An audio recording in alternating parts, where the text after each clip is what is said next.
Is our onboard chaplain. We hope we never need his services while the train is moving.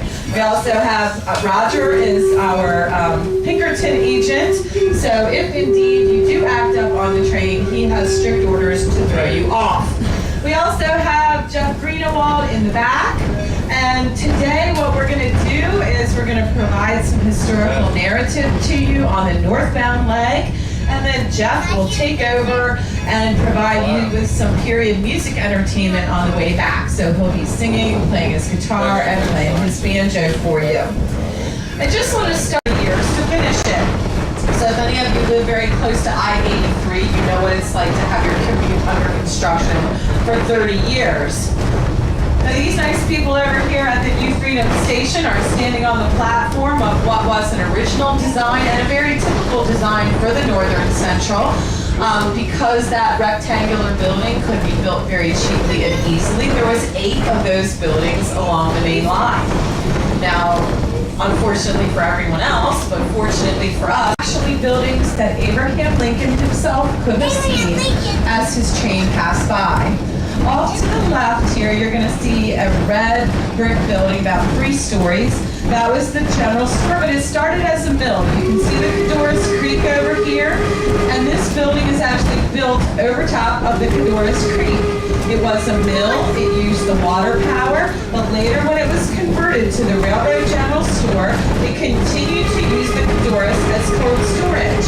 And I understand, now that it's an antique store, it actually still has the Cadorus flowing through its basement.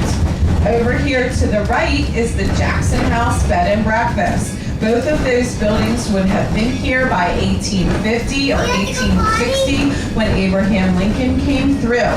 The Jackson House was always a hotel along the Northern Central, but it was actually a very fancy hotel because they had installed steam heat and hot and cold running with their usefulness.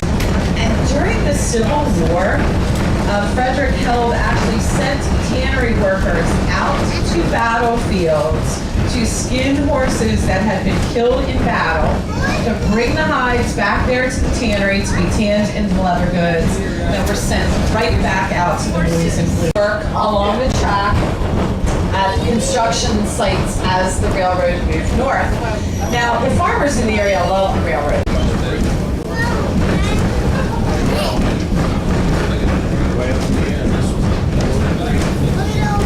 Now, the photographers love to meet us here because they can be down on the road and take pictures of the train. But this is that bridge that I was talking to you about. So if you take a look out the window left or right, you'll probably get a good view of the scenery just about now.